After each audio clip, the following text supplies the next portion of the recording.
Mic check, life check.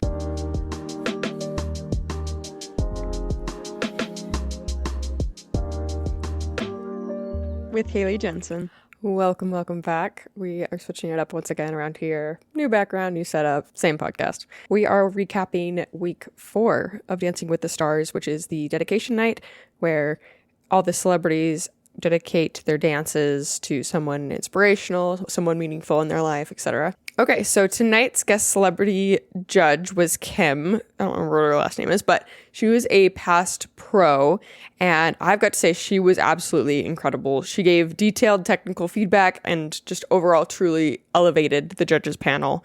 We've had past celebrities on the panel, and some of them are hit and miss. Some of them are really bad misses, like almost like offensive, and she was just the ultimate breath of fresh air.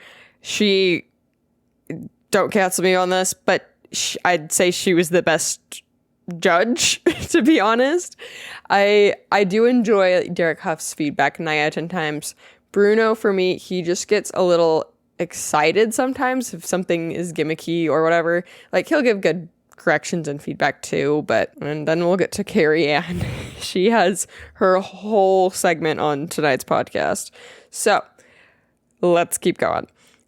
Overall, Kim just was wonderfully professional and insightful, and although she isn't new to the scene, she somehow was one of the best judges we've had, especially like guest judges, probably ever.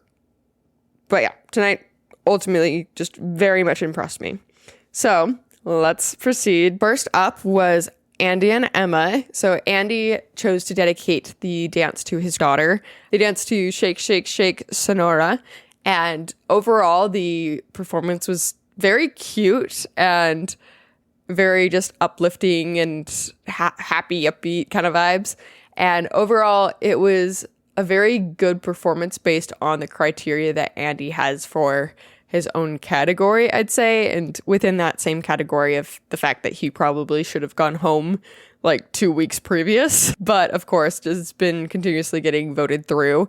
And even the judge Kim had made the comment that when she was a pro and she was paired with Jerry Springer, that they were consistently voted through as well as kind of like an America's favorite, even though that they had the lowest scores of the week consistently. And so she had said that to Andy, and so I'm sure that made him feel a little bit better regardless. But they are just one of those just America's sweetheart, in a way, couples that will just continuously vote through. Spoiler alert, I guess. But for who goes home this week, no one. No one goes home, of course. Who could have guessed? Literally everyone. The amount of TikToks that I had even seen before the episode aired of people predicting that, yeah. Like, who are they going to send home on the most emotional night, right? That was to be expected. We get another week of Andy and Emma. And I don't mind it. I do really enjoy Emma, and I'm happy that she has the opportunity, because I feel like 90% of the time, like I've mentioned in past episodes, she gets paired with the fuddy-duddies, the old people, whatever, and she gets sent home pretty quickly. And so the fact that Andy and her are still around, like, I'm happy for her in that regard. And as I had mentioned in a previous episode, Emma had even confronted and addressed the rumors that, because somebody had put out kind of a rumor of a concept that her and Britt, but I think most specifically her, Emma, that because she was in charge of choreographing / organizing the pro tour, that they tend to put her with the celebrities that were probably not going to win, the older talentless ones. But anyway, she had put comments in a comment section saying, no, I'm not actually in charge of the pro tour or something like that. I see where the confusion is, because she always is doing a lot of the promotions with jumping like in the skybox and saying, oh, we're selling tickets, blah, blah, blah. So I'm sure she's involved to an extent, but so it's kind of interesting that she had defended that pretty upfront, like a TikTok comment section at one point. As for Andy and Emma, I think they did the best with what they could. I think that they will be leaving us next week. But of course, as they always say, voting can impact everything. And so we'll see. Who knows? If it weren't to be them, I would guess it's going to probably be Jen and Jan. And I'll get to that. Andy, he got all 6s, which was obviously sad given that it was a dedication dance to his daughter. At the very beginning of the episode, they made it noted that they weren't going to judge the dances and score them based on the performances of the invited guests that it was dedicated to. So that makes sense. They were the first up of the night, which always tends to be a little bit more critical score-wise. Overall, I think that was pretty low. I get it's Andy and he's not that great, but like give him 1.7 or something. I don't know. They all have headsets in their ears or whatever, I'm sure. So there's no way that it's organically just them making their, oh yeah, like I'm going to put this score. Or, maybe you want to guide this person to be more successful with score-wise. Yeah. I don't believe it. Up next is Whitney and Robert. I was excited to see what they would do this week because even in Whitney's own words in the media package, which I completely agreed with the statement, they had pretty much plateaued in regards to their performance impact over the last 2 weeks or so. Like they obviously came out crazy strong the first episode, but then they've kind of plateaued a little bit. And so that's something that she'd even mentioned, which definitely agree with that. This week, of course, was very different because of, as expected, well, maybe not as expected, but Robert dedicated his dance to his mom, since his dad, of course, could not be there. And it was absolutely beyond emotional for every single person. And when I tell you, when I heard the first couple notes of the song once it started playing, they danced to You'll Be in My Heart from Tarzan. And oh my gosh, I don't want to cry now. I'm totally going to cry. No. But I audibly gasped when I heard that music start. It was just so touching and the storytelling was just absolutely beautiful. Was bawling when I was actually watching it for the first time, which was funny because I was literally walking on my walking pad treadmill, walking and sobbing. It was great. Overall performance, absolutely gorgeous. If you want to try to do a don't cry challenge, try watching that. Absolutely beautiful. And then, of course, his mom joins in during the dance to be a part of it as well. And it was very simple choreography. I mean, she ain't a little girl that can run and spin around and whatnot, of course. It was just so meaningful. And everyone was just bawling at the end of it. They zoomed in on Emma in the skybox, who was very much bawling. Everyone was crying. Bruno was crying. Derek was crying. Everyone was crying. And overall, it was just super emotional. However, Carrie Ann, what's wrong with you? Really? Carrie Ann gave Robert an 8 when everyone else, Kim, Derek, Bruno, gave 9s. And the dance deserved 10s, quite honestly. But of course, we're not enough deep into the competition where 10s are acceptable or allowed. So Carrie Ann gave an 8, which just blew my mind. Everyone else scored it completely higher. And I don't understand why she did. There was not a single mess up. There was not a misstep. There was nothing to deserve an 8. It was ridiculous. And for such an emotional, well-executed performance, yeah.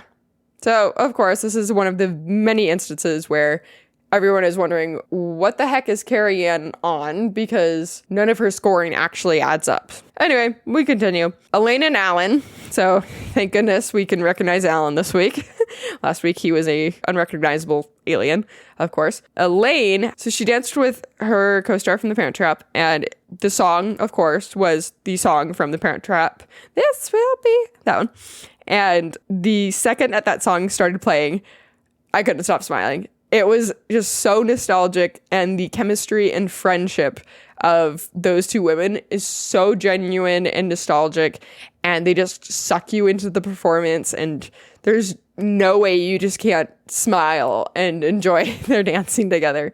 And I thought that Lisa did incredible, which that was something at the end that even the judges said that, I'm trying to remember who said it. Maybe it was Carrie Ann, actually, that Lisa would be a next great contender for next season, which I would not be surprised if we didn't see her in the next season or so. But I would actually really enjoy watching her dance as well. It would be great. Elaine herself is an incredible performer. I'm so happy she's still around. She deserves it. I think she's 54. She's incredible. And with her dancing, she just radiates happiness. She never makes it about herself, but she's just so invested in the dance and even the connection with her and Alan. Not everyone can have that partner chemistry. I hate to use it, but Jen and Jan, that's a great example. They don't play off each other, and Elaine and Alan do. The only critique, I believe maybe was from Kim, I'm trying to remember, but that they commented that she needs to keep her shoulders back and just taller, firm frame kind of thing. I think it was placement on Alan's bicep. I think that's what the comment was. But overall, I completely agree, I would say. And unfortunately, she has the long-limbed syndrome where she's taller and she has to kind of control her arms a little bit. That can make lines hard to control, but it's a very minor correctable thing. So I think she's going to stick around for the next bit as well. I hope she is top 4. I can see her making it at least that far. So overall, very sweet, lighthearted performance that it made everyone smile. So, all right, the dreaded Whitney performance. I said in the past that I wasn't a hater, but I'm just more and more of a hater now, so I'll just admit it, I guess. I don't hate her, of course. I am not a fan of how the cards are stacked against everyone else besides them, or I guess how the cards are stacked, because it seems it's a very it seems very strategized for Mark and Whitney always, whether it's camera work, whether it's song choice, whether it's placement and when they perform versus like the very beginning of the show, aka they don't have to deal with low scores. So the funny thing is though, before Whitney and Mark performed, there was kind of a funny moment when in the media package where or not media package, I think they just zoomed in, maybe, I don't remember, but Mark and Connor were like hugging and then gave like a thumbs up to the camera, but they were like kind of like pushing Whitney out of the frame, which was very kind of ironic given the fact that, spoiler alert, if you're not familiar with the whole controversy with Whitney and her husband, because they did not touch on that at all with the Dancing with the Stars package, which makes sense, wrong show, wrong time to address it, but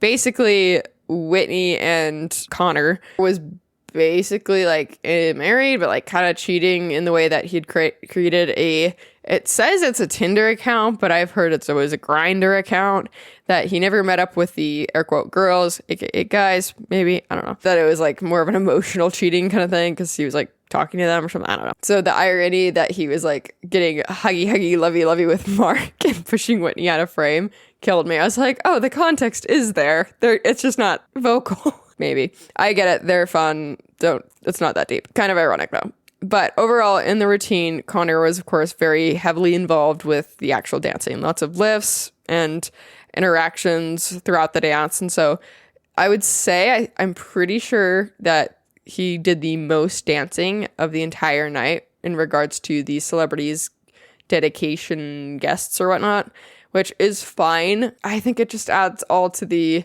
overly cockiness like aspect of that Whitney kind of puts forward, like, yeah, we're the best, and look, we all have the best guest that does the most dancing in the lifts. Look how buff he is. He can hold me upside down, like, you know, which it's fine. I'm not saying you can't play to your strengths, but to me, it doesn't add to a wow, she's so selfless. Wow, she's so humble. Wow, like she is trying to dig in deep to dance this contemporary or lyrical dance to show a storytelling. No, it's just more like flashy in your face. And so I'm not the choreographer, which of course is the whole Mark Ballas thing, which that's been funny to see on social media because apparently there's been a lot of controversy with a lot of Mark Ballas haters, which is funny because in the past and long history of the show, there was a ton of Mark Ballas lovers. How the tables have turned when I think there's been a lot of examples of favoritism for Mark Ballas, and I think finally people are just kind of not having it because they're just like, okay, well, that's not fair. I think that's finally come to light, especially because it's like, yeah, he won with Charli D'Amelio.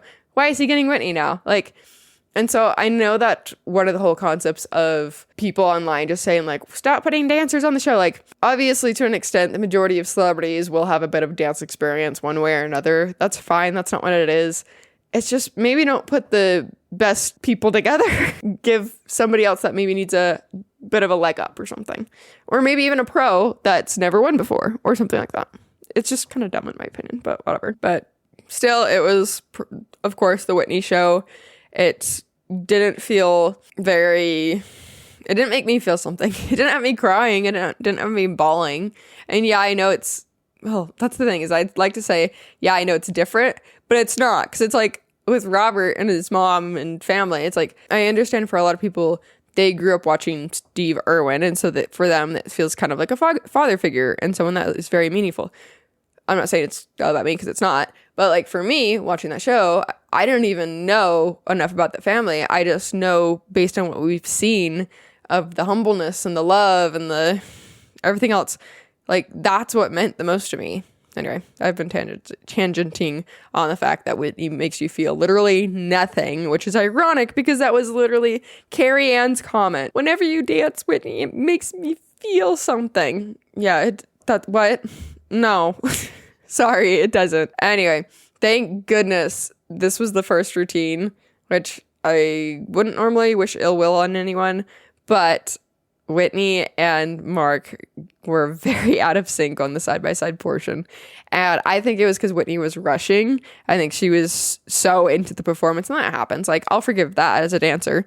But the part that I don't forgive is that they were turning around frequently enough that she should have identified that she was ahead and not matching Mark Ballas's movements. And for me, I'm just like, that just makes you a bad dancer. If you're not going to look at the person that you're doing a duet with, basically, and match their movements, what are you doing? So that was pretty unprofessional to me, but she wants to be the best in the ballroom, so let her get judged for it. It's been very interesting, though, because Mark Ballas has been getting some hate, and I'm pretty sure his mom, Shirley, came out and was, like, defending him as well on social media, so that's been kind of entertaining, too, because it used to be like, oh, the Shirley Ballas worship team for those who were aware of her, but basically she's a ballroom instructor, and the people that know of her were like, oh, it's Shirley Ballas, blah, blah, blah.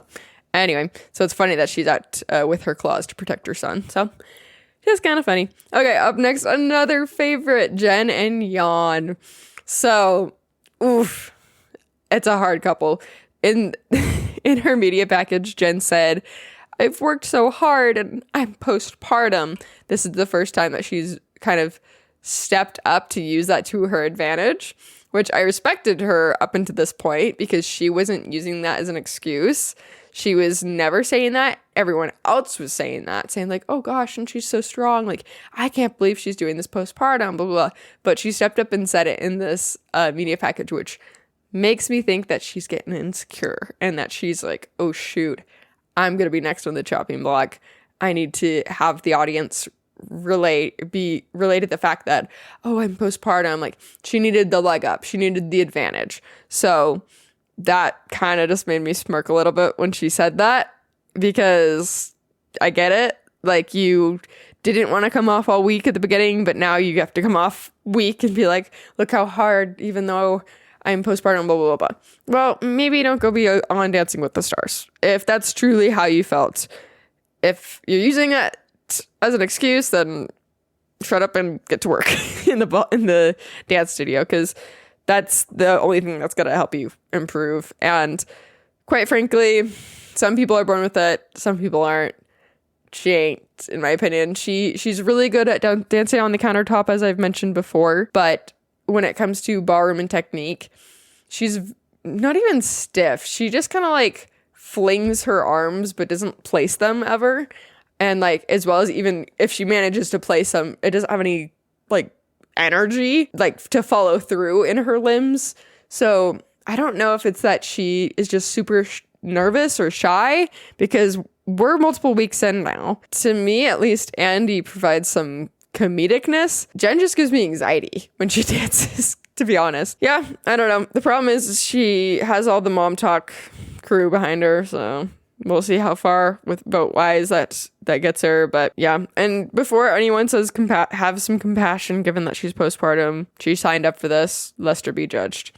But yeah, overall for her dancing, it's honestly just barely better than Andy's, in my opinion. The movements are sloppy and just overall disconnected. Yeah, 9 out of 10 times it looks like Jan's just dragging her through the choreography, like getting her to the next bit. Like, yeah, she remembers the moves, but it's just like, okay, this is where we go next. This is where we go next. Next movement kind of thing. However, I do agree that common theme that a lot of people are thinking that I don't think they should invite Jan back to be a pro again. He has a good performance aspect. It just doesn't translate over well to ballroom, in my opinion.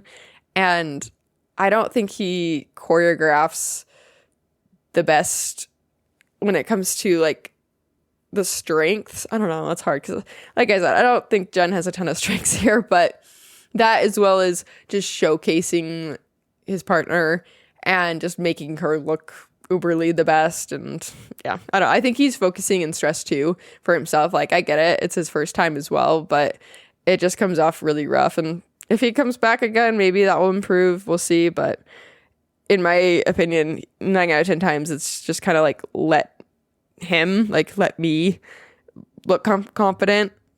He's more concerned about himself. Not saying like he's overly like narcissistic or anything. That's just what his performance comes off. But that makes sense because like last time he was doing Eras Tour 24/7, like he had to look great, and that it was all about him, with what he was doing in dancing. So it's like, it's thinking about a second person dancing next to you, attached to you, probably isn't as second nature for him. So, okay, the one funny thing though that makes me laugh though is that Carrie Ann out of nowhere said it was her most passionate dance, which I get it that she had the most like dedication, emotional aspect going for her for this dance, but I didn't feel like it to me. So it was just kind of a funny comment to me that she even said that. But I'm just like, I mean, yeah, last week she was doing back walkovers as Jasmine during Disney Week. So, and I get that that's not very emotional.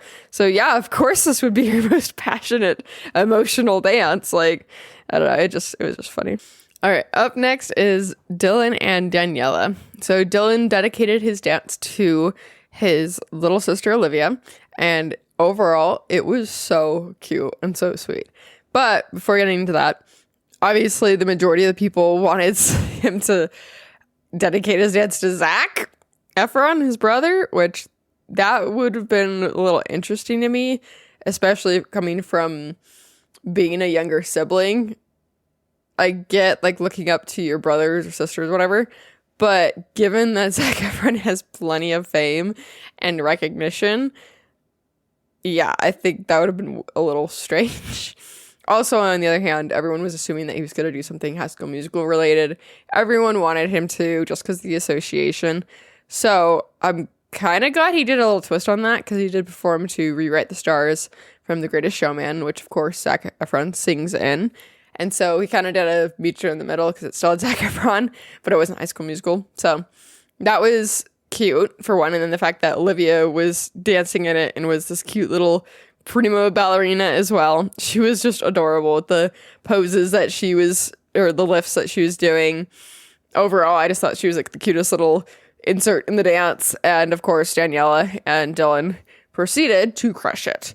Their performance was jaw-dropping, amazing, strong, made you feel something. Wink, wink, nudge, nudge, Whitney.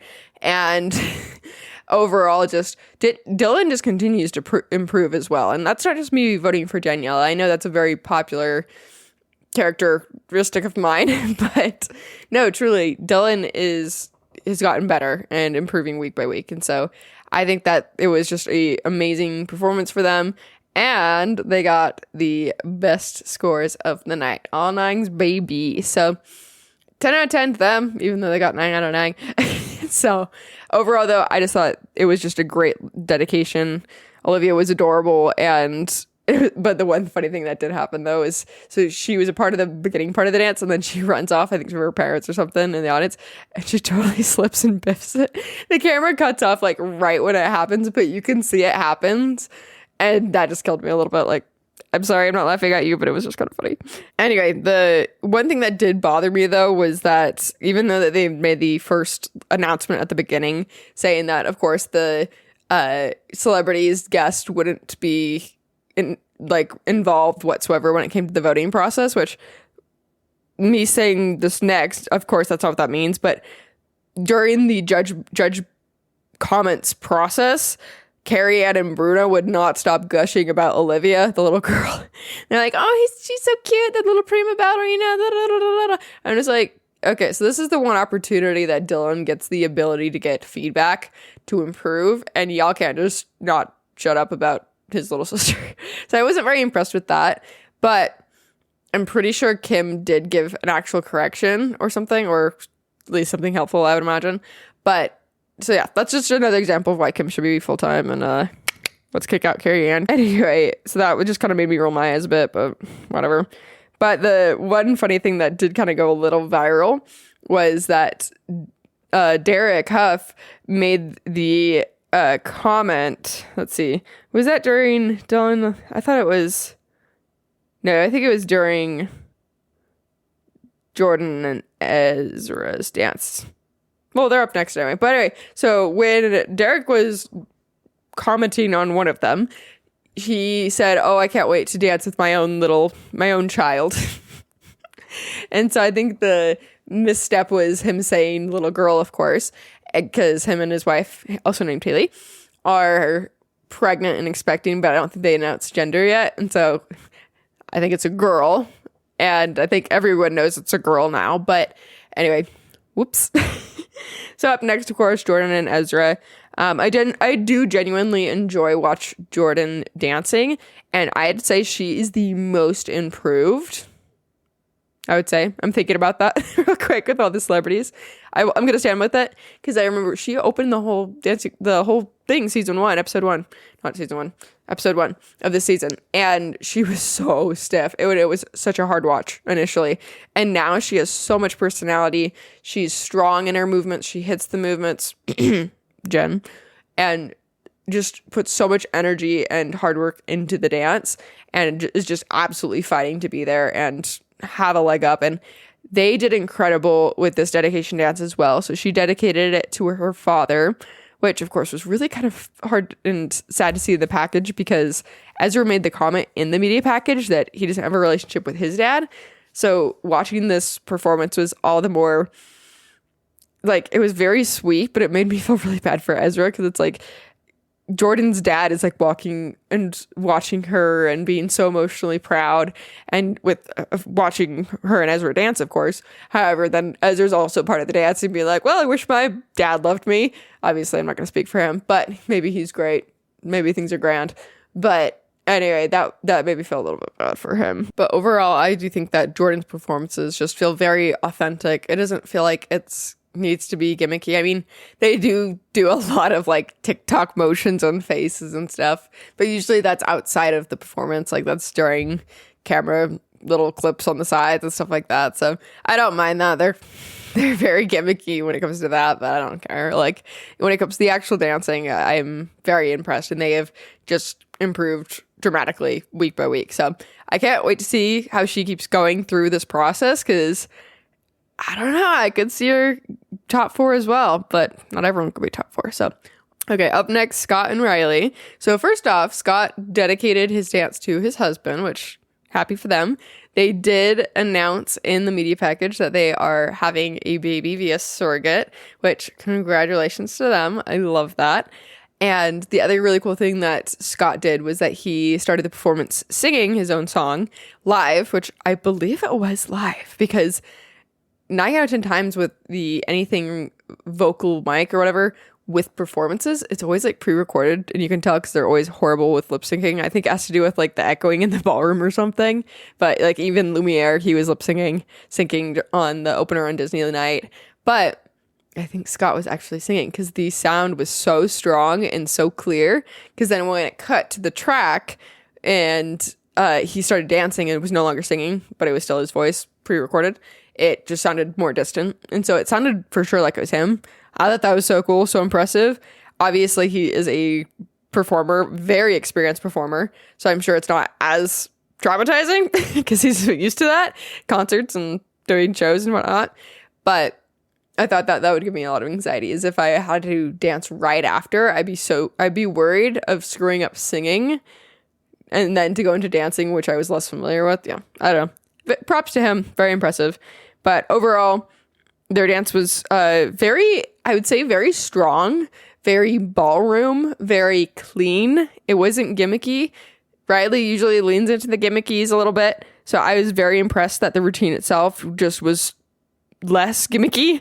And overall, I really enjoyed it. The costumes were great. They were like blue, sparkly, just very ballroom. I loved it, to be honest. It was great. And usually I'm not as much of a fan of Scott and Riley, not anything against them, just as a couple in regards to who I'd just naturally kind of want to vote for. But I don't know. I could get into it, but yeah. Anyway, I enjoyed their dance this week. And even Scott's improvement. He's gotten better like week by week. And I know I commented that on last podcast episode or so, that when he does, like, I mean, with the whole Ryan Evans thing where he's allowed to be a little bit more fabulous and lean into that aspect, that was more comfortable to him. And with this one, it was something that he was truly passionate about and loved, aka his husband.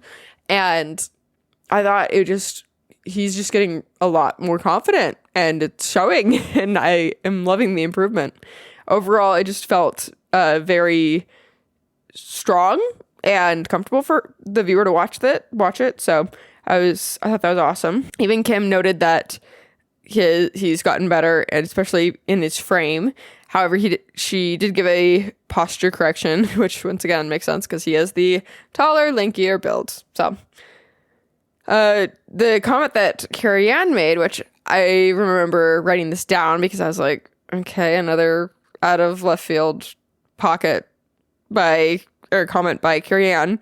She said the dance felt disjointed, and maybe true in terms of alignment, but once again, her comment was way off compared to the other judges that loved it.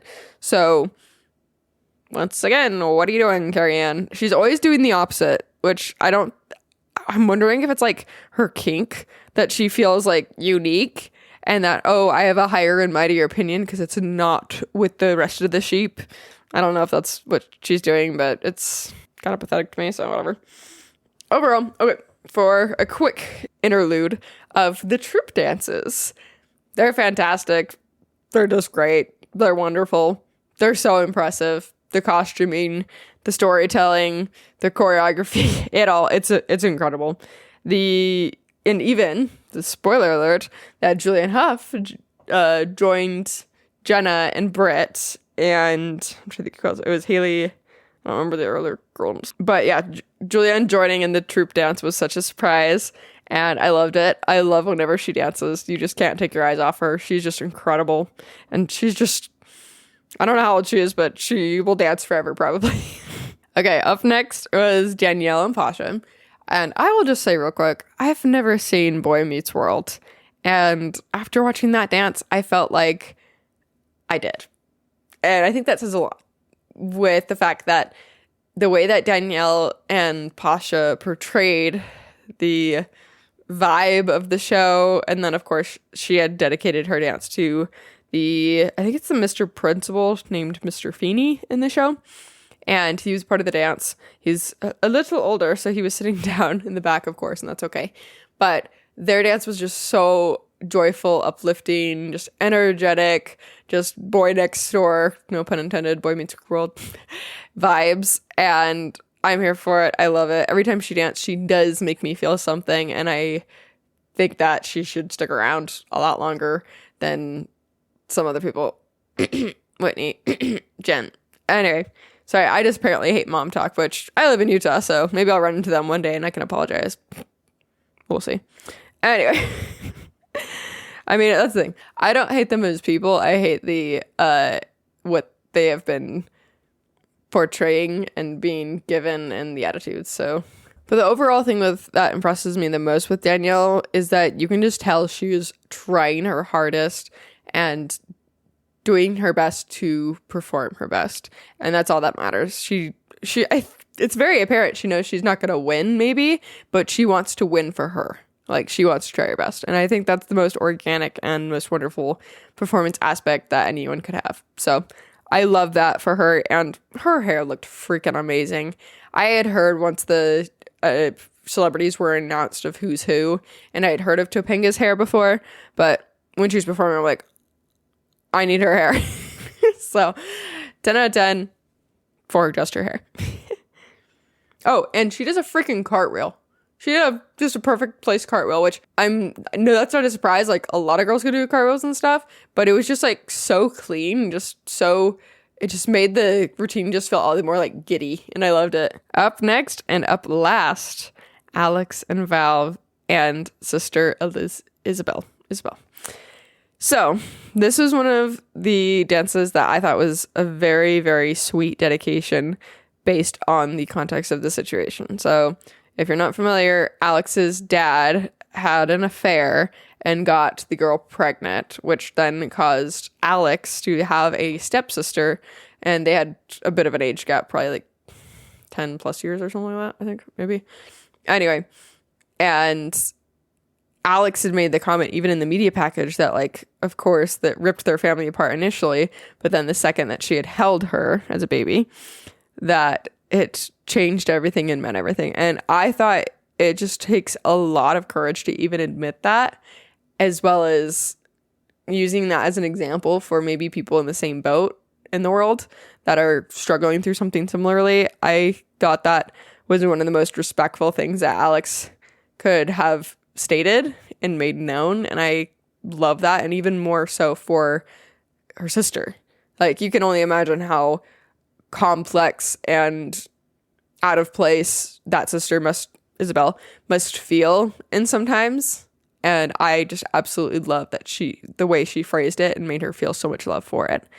But overall, loved the dance. It was so emotionally sweet, and some of the funny context that I had heard later and saw footage for, that Isabel had like rolled her ankle during rehearsal, and she was like icing it, and they didn't even know she could go on, but she did, obviously, and she still killed it. And I think that even the little sister did just like the most perfect little cherry on top for the dance. Like, she wasn't, not that she would, but like, she wasn't trying to take over the dance. She wasn't trying to be she wasn't even just hitting her marks and like making herself known that she was a part of the dance, but she truly was looking at Alix and just being so involved and feeling the love. And like, it's just one of those things that just makes all the difference. It's not about the performers, Whitney. It is about the dance, the message, the emotion, the storytelling. And I loved it. Yeah. Overall, Isabel was adorable, and even more so with her little glasses. I loved her little glasses. She just looks like a cute little nerd, and I love it. And the whole thing just felt very sincere and just very natural because of it all. And with that being said, Alix continues to impress me every week, more and more. And it's funny because at the beginning, she really reminded me of like the Bachelorette contestants. And usually with those contestants that have been on The Bachelor, they usually have some like past NFL cheerleader experience or something like that. Like, I'm thinking of Gabby, Wendy, or some like aspect of dance. And the difference for me is that Alix doesn't give off that type of vibe. She did initially, but now she's giving off like reaching into her past technologically trained dance experience, and I absolutely love it. Never would have pegged that for a million years for the girl that did the Get Ready With Me's on TikTok. So super impressive, and yeah, overall everything she does just looks super effortless and unforced. And even, I don't know if it's Carrie Ann said that, but which is true, I'll say that one, that she makes everything just look very effortless and just kind of very dreamlike, and I think that's just amazing. And I'm still mad, though, of course, that they didn't get better scores for Maleficent Disney Night. So dumb. They should have gotten all thanks for that, but whatever. Boo. But overall, this performance definitely made up for that. All right. Final thoughts. So, of course, there was no elimination. Like I said, shocker, shocker. How could they do such a horrible thing on a perfect night of dedications? But honestly, they should have had one. They should have just, whether it was Andy or Jen, one of them's got to go. But whatever. Well, we have next week for that. All right. I know I mentioned this last week. Totally forgot to do it. So my celebrity ranking pyramid from worst to best. Here we go. In my book, in regards to performance aspect, makes me feel something, should stay around in the competition, the worst and needs to go home next, I'd say, maybe unpopular opinion, but Jen. Like I said, I don't think she brings anything to the table. She stresses me out when she dances. She doesn't make me laugh or feel something. Because yeah, up next, Andy. Andy makes me feel just lighthearted, funny. Like, he tries hard and it shows. And he knows he's not going to win either, but he shows up for himself and he doesn't need a crutch or an excuse. Like, the first week, everyone was saying that, oh my gosh, he's going to have a heart attack. Because, yeah, I get it. He's overweight. He looks like both of his knees are going to buckle, you know? But he didn't lean into that. Sorry, I'm not being forgiving for Jen saying, oh, I'm postpartum. Wait, no. Sorry, that sounded so rude. But at this point in the state of the competition, you got to just be trying hard. It's not time for excuses. Okay. Anyway, up next, who's got to go? Scott. I'm going to put Scott there. You know what? I'll tie Scott with Whitney. I'd be fine with either of them leaving next because at least Scott's working hard organically for himself. He's not being cocky because that's Whitney. Whitney's being cocky. And I'm very intrigued how the voting system goes down because I know there's been a lot of people turning against Whitney recently because of just the unfairity of the situation of everything. So I'll be very intrigued how it all ends up playing out. Obviously, there's this huge group of people that are like, yeah, Whitney to the end, Mirrorball champion, blah, blah, blah, blah. But I hope not. I think, anyway, we'll keep going.